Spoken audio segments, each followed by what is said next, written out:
So I'm Leah Elimeliah. I'm honored that Linda had asked me and Jane to take this panel. That's interesting, I didn't do that.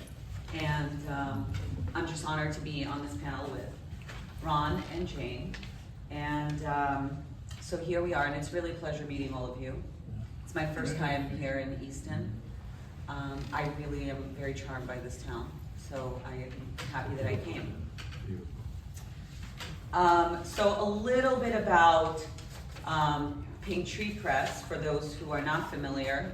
Linda Kleinbub is not here. She had a little bit of an urgent matter to take care of, personal matter. But everything went well. Everything went well. She's doing well, thank goodness. But I do want to just talk a little bit about what she's doing. She curates, Linda curates a Fahrenheit open mic, and she's also the co-founder of Pen Pal Poets. Pink Tree Press was started by Linda Kleinbub in 2012 in New York City. She's also herself a poet. It is a nonprofit press publishing that usually takes in diverse living poets, handmade books, poetry collections, memoirs, creative nonfiction, and anthologies. Linda Wolkin is a graphic artist who designs many of the covers, so I do want to give her a shout out because she does exist on these books. Like all the Pink Trees books are here, and you can see the covers. Yes, so they can be found in that little corner by the blue bookshelf that's outside of the, the inside shelf piece. So that's a little bit about Pink Tree Press, and I know that many of you know Ron, but I'll still tell you a little bit about him. So his phenomenal record of his 50-year career of working in New York City's independent bookstores, Ron witnessed liberal Democratic Governor Jerry Brown buying Hitler's Mein Kampf and chase sexist ugly George up Broadway. Hilarious. He's cooked up a story about enjoying a late lunch at the Russian tea room with Philip Rothweinganger, who is ordering a plateful of kotleta and Kiev. And he tells that he couldn't order books because Kathy Acker of Blood and Guts and high school fame was talking endlessly on the New Morning Bookstore's phone. The bookstore book is an exhilarating literary monument to the dying trade of bookselling. Okay, so that is something a little bit said about Ron. He's a contributing editor of Sensitive Skin. He is the author of the bookstore book Pink Trees Press in 2023, Swimming in the Shallow, and in 2020, Welcome to the Barbecue, A Change in the Weather, Night Shift, Duke and Jill, Suburban Ambush, Divine Comedy, and The Plastic Factory. He's had works in Upwards, and then The Cafe Review, Gathering of the Tribes, Great Weather for Media, Live Mag, EHF, Cypher's Right, many, many more. His papers were purchased by the New York University Library. Ron moved to New York in the 70s and got a job at the Strand Bookstore, where he worked with Tom Verlaine and Patti Smith. His career in New York City independent bookstore spans some 40 years and includes working in East Side Bookstore, the original Coliseum Book on 57th Street, Shakespeare & Co. on Broadway, Astor Place, St. Mark's Bookshop, and Posman Books in Grand Central Terminal. So that is just a little bit about Ron. There's much more to be said, and you'll just have to buy a book. Yes? He also has been the leader of the Unbearables, and he edited 7 anthologies of the Unbearable books. Thanks for that. Thanks for adding beauty to the world. So next to Ron, we have the beautiful, talented, brilliant Jane LeCroy. Serves the poetry gods, as we know, as both Madonna and whore, as we know. She's a home-birthing mother of 3 responsible for thousands of poems because she's a poetry teacher by day and students from first grade through university. And by night, she is a witch who inspires and peddles poetry as a character in the immersive theater, Poetry Brothel, as a poetry whore performing her original verse with power and grace. She's widely published and has books out from the Three Rooms Press, Pink Tree Press, Imaginator Records, has her music based on her poetry from her two bands, The Icebergs and Om Slice, streaming everywhere. Cool. She's also an incredible friend, an activist, an advocator, and Rabble rouser. and a butterfly. Yeah. And a mermaid. And a mermaid. Oh, you could. So yes, thank you for being here, and I'm so honored to speak to you today. She's wearing her Pink Trees Press t-shirt. That's right. Yep.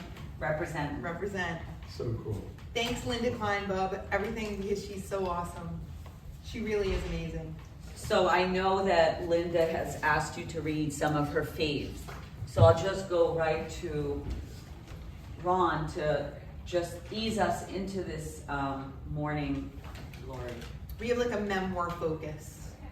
Okay, Today. I'm gonna switch what she wanted me to. I'm gonna switch I love to that. poetry. Yes. Yeah. Hell's Kitchen. For Fred Bass, the owner of the Strand Bookstore, who gave me a job when I desperately needed one. After the war in Vietnam wound down and my stint doing alternative service came to an end, I was a Vista volunteer. I wasn't going to go shoot anyone. So I actually worked in Upper East Tennessee with incredibly poor people. I get to tell people this. We had to live in a shack just like all the people we were helping, and we had an outhouse. And I tell people I know what Eine Kleine Nacht music is. It's going to your outhouse at 2 in the morning and hearing all the other people in their outhouses. I'll shut up. But anyway, so that's what I did instead of going to shoot anyone. After the war in Vietnam wound down and my stint doing alternative service came to an end, I had to stop and take stock of my situation. I could return to Pennsylvania and get a job in a factory dealing with chemicals that fuck with your body. But I'd done that before I signed up for Appalachian. And it sure wasn't much fun back then, so I decided not to go that route again. Also, I was starting to think of myself as a writer. To pursue that career, I figured I'd have to move to New York City because I heard that's where the action was. My pickup truck had thousands of miles on it. It wasn't going to last much longer, but I knew I could use it for one more mission. I loaded it up with many boxes of books I bought during my travels across the country and a bag of clothes and headed north. I drove to the Port Authority, parked, and went outside to look for a newspaper. I found a copy of the Village Voice and took it back to the truck where I checked out the apartment listings. I found several, but the one that interested me the most was a studio on 46th Street between 8th and 9th Avenues for $160 a month. This tells you how long ago that was. That's why. I circled the phone number and called it from a payphone. I managed to get an immediate appointment to check the joint out. I liked what I saw, plus I could afford it, having saved some money from my year of service. I signed a 2-year lease and gave the landlord a check. Went back to the parking lot, got my vehicle, drove down the street in front of my new place and carried my stuff inside. I woke up the next morning after a fitful night's sleep on the bare floor and started looking for a job, but nothing went my way. Every place I applied to seemed interested at first, but as soon as I got to the part where I told them about my year in Vista, they got cold feet. I could read the equation on their faces. Community organizer equals union organizer, and nobody wanted that. The days went by and my savings were dwindling, so I started selling off parts of my library to get enough cash for food and rent. I became one of the regulars at the Strand Bookstore, and Fred, the owner's son, began to recognize me. After my 3rd trip, he offered me a job, but as the pay was $60 a week, I said no and continued to pound the pavement, to no effect. After my 5th trip, I said yes. I was running out of books. I'll read 1 or 2 more short ones and then we'll head on. CBGB's. I worked at the Strand Bookstore with Tom Verlaine. He invited me to CBGB's the first time his band Television played there. Punk was born that night. I ended up getting into a fight with my date and we left to take it outside. Tom yelled at me the next day, "Why the fuck did you split?" I responded by asking how the hell he knew I'd left. "I can see everything from the stage," he answered as he continued the shelf books. And I'll end with this, me and Patti Smith. For a brief while, Patti Smith and I shelved books in the Strand Bookstore at the same time. I did get the chance to see her perform with Lenny Kaye playing guitar on a rooftop high above Grand Street. But our main interaction happened when she strode up to me in the store and thrust the Cayman recording of James Joyce reading into my hands. Someone told me I look like him and gave me this. That's bullshit. I heard you like him, so it's yours. I still have that record in my collection. Thank you. I didn't believe my grandmother's warning. Cactus needles weren't a soft aura that surrounded the cactus in its entirety like a veil of still smoke suspended. I could not stop myself. When no one was looking, I approached the succulent on the windowsill with its dust. I reached out to touch, needles that pricked, my skin shocked, in pain my hand jerked away, my breathtaking tears sprang to my eyes, I swallowed them, having been warned. I was 5 years old and I should have known better, and I didn't, and I do to this day touch cactus.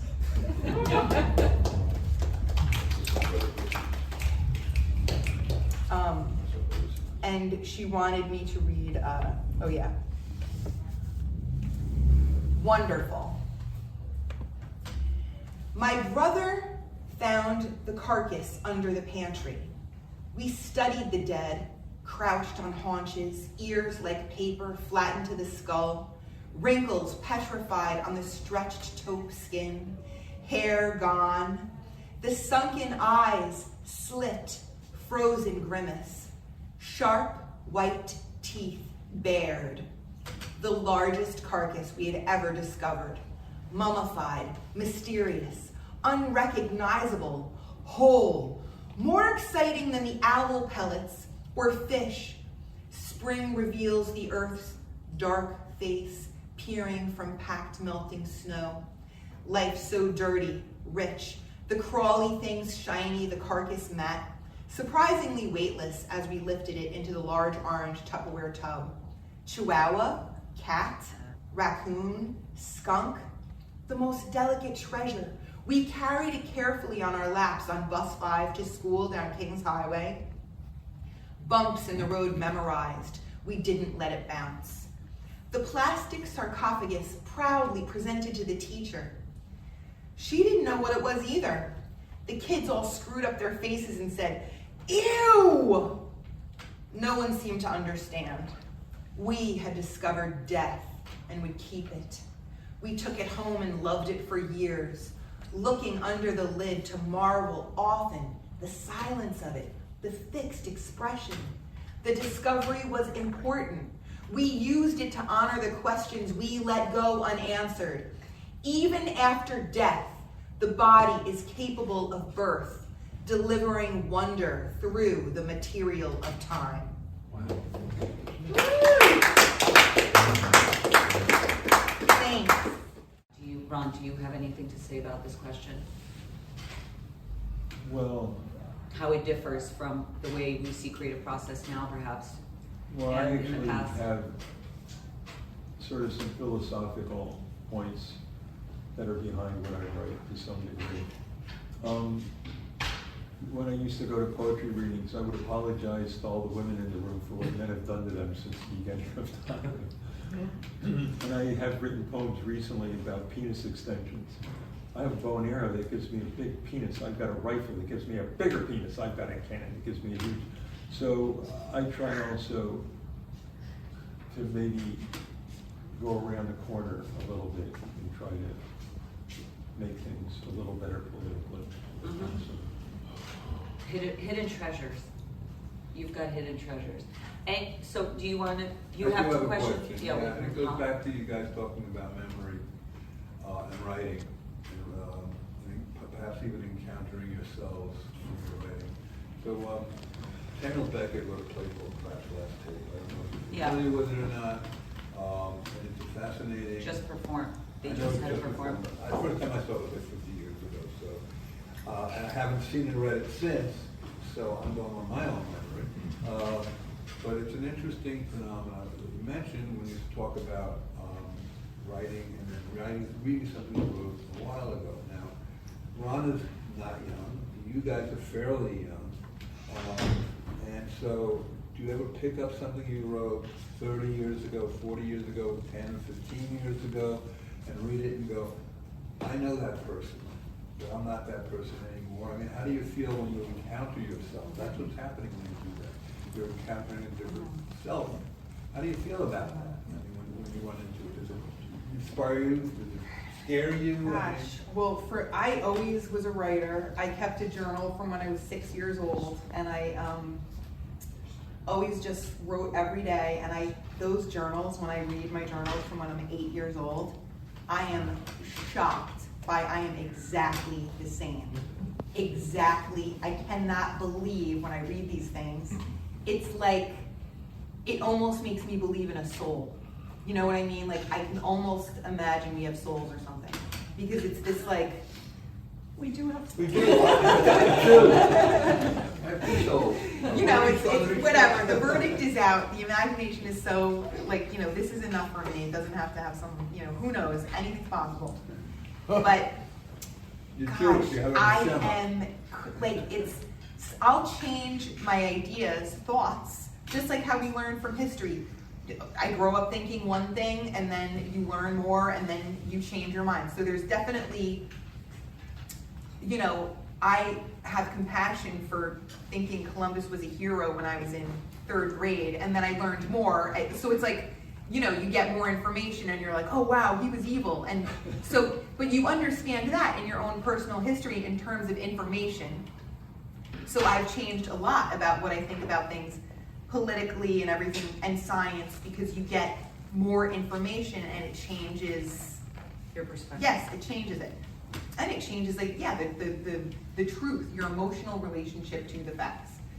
But then there's this core of like what my interests are, what my goals are, like of what's propelling me through my experience, what is getting my attention has been, it's uncanny. Like I wouldn't even believe it if I didn't keep the journals. So just for me personally, I was exactly like this when I was 2 years old. But from what you're saying, you're also a different person, that you're now Yes. a stranger to that person. But Yes. it's not possible for us to be the same. Yeah, because Well, our it is capabilities possible, but change with our body's strength, with skills we learn. You know, if there was once I couldn't ride a bike, someday I won't be able to ride a bike again, maybe, or I'll be dead. You know what I mean? It's like, so that's the thing of what makes you different is your capabilities, your experiences, but then there's that other part of you of what you're looking at. It's like the me before I rode a bike, then I could ride a bike, and then I hope I can always ride a bike. But what if someday? What if you hate riding a bike now?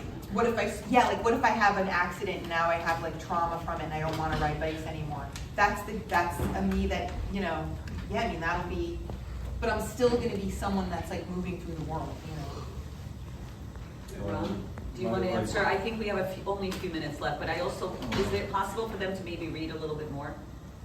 Yes. Yeah, okay. No So We're Ron, not holding you guys hostage. maybe you could talk to him about, you know, how he has changed from when he was 5. Well, let me just let everybody here know, because I mean, I don't want anybody to run away, that our next program, Writing in the Dark, Making Art in Desperate Times, will be following you immediately, Okay. so you Absolutely. can stick around for that. Please do stick around. And Jane, do you want to read something before we end our panel? Sure, because this connects to what we were talking about. Actually, there's like 2 things that really connect. I'm gonna do, is that okay, 2 poems? This one's called Arlene. I had 2 cousins named Arlene. I only realized it when I was 50, and they were sitting on the couch together for the first time. One was from my mother's side of the family, my favorite cousin. The other was from the side of dreams. It was Arlene as a little girl. So that we'd always get to play kick the can on Long Island with all the kids on Naples Lane and enjoy the game Monopoly and watch The Wizard of Oz on TV.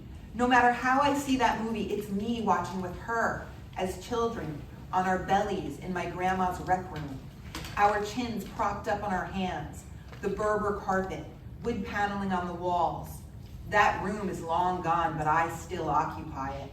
The bar with 3 stools, and the white round table from Italy with 4 black and red chairs, where we wrote Christmas cards and licked every stamp.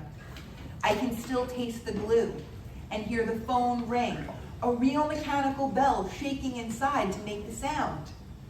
The vibration of a thing echoes, so that I have so many cousins Arlene, one from every time we spent together. Like the time we tried to rub out the blood from the bedding when I got my period, but the evidence couldn't be erased.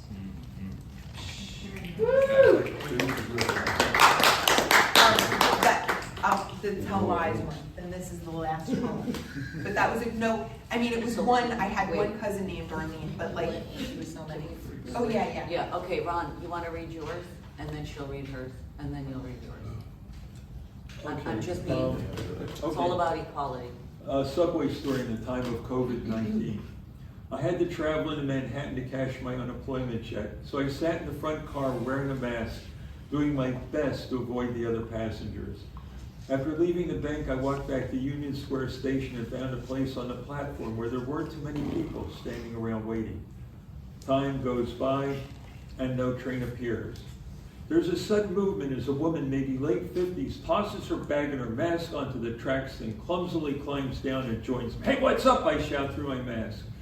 She moans and says that this is how she's going to get home. She's tired of everything. She edges over towards the third rail, and unfortunately, because my back is so messed up, I can't physically grab her. So I unleash my best zinger. Do you believe in any kind of God? Because if you do, you gotta know how pissed off he or she's gonna be if you touch that thing. A young guy comes running over, jumps onto the tracks, and lifts the lady up, depositing her on the platform. He holds her, waiting for the police, who do get there pretty quickly. My train finally arrives, and I go home, amazed at how the universe works.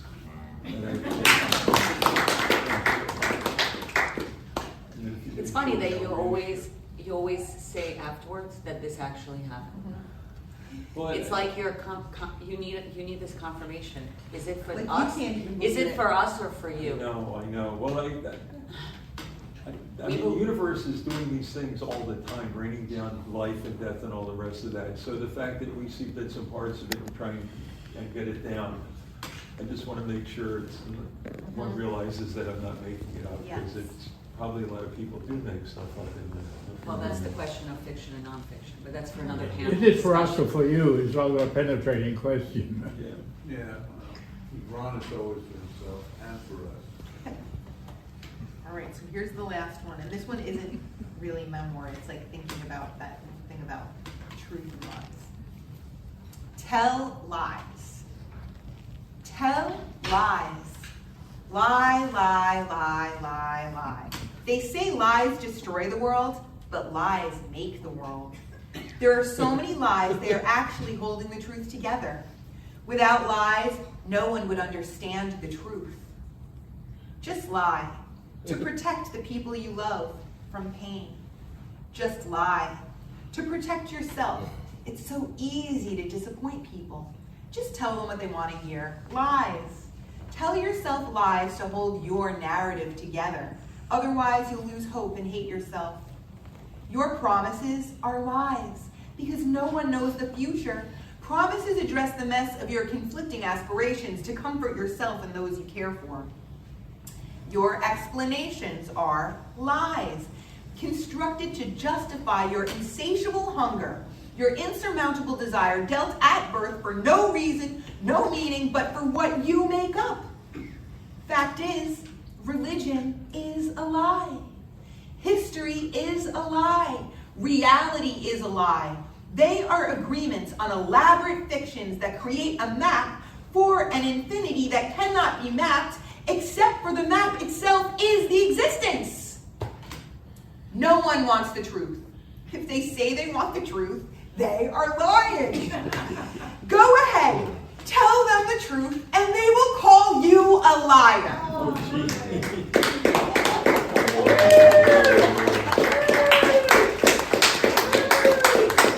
Who's the last questions?